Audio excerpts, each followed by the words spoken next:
Plenty of challenges for the L.T.McGuinness team constructing the below tidal level car park for the $100 million Clyde Quay development on Wellington City's inner harbour. On the upper level, 76 premium apartments with unbeatable views of the capital's hills and harbour and nearby CBD and marina. The original concrete wharf structure was retained for both cost and heritage reasons, but with some crumbling concrete and rusted reinforcing evident in the original 100-year-old structure, remedial preparation was the key. Work began in the winter of 2012. Demolition of the existing building involved hanging scaffolding, which was submerged at high tide.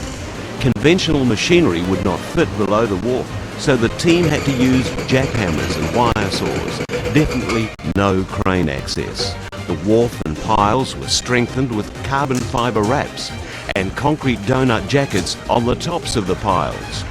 And 210 new piles were bored and driven into an average depth of 30 metres between the existing piles through holes specially drilled in the wharf deck.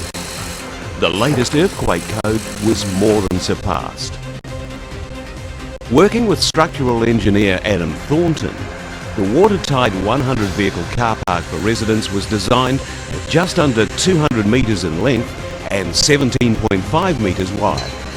But the difficulty of access for construction below deck remained. L.T.McGuinness engineers and consultants conceived the idea of pouring the 32 car park floor slabs on site beneath the wharf and then lowering all 90 tonnes of them into place.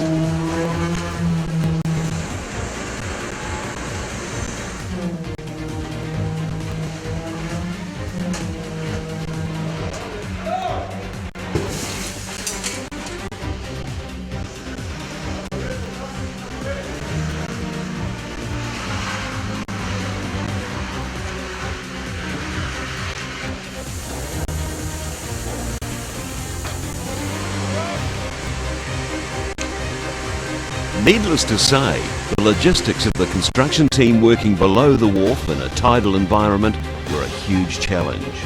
New Zealand's capital city is well known for its strong winds, but what about its surging tides? The team learnt of the sea's immense power, and from the start the water had to be treated as a friend, with only 4-hour major work windows of opportunity either side of low tide.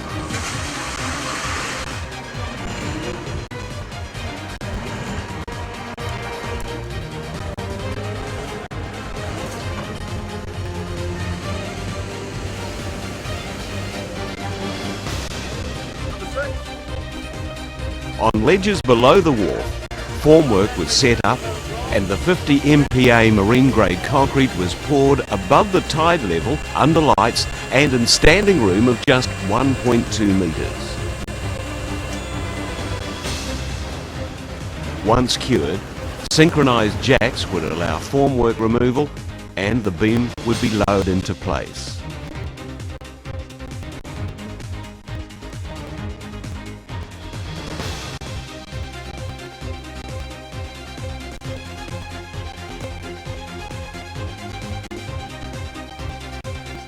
Stitch beams, the hydrophilic water tightness technology and the PVC water bar cast into the concrete slab were all completed within 5 days of each section being put in place. And that tidal window of opportunity meant a lot of working around the clock. To provide dry conditions for this work, 1.6 metre cofferdams were placed across each deck section. But even that height was beaten by several king tides experienced during construction.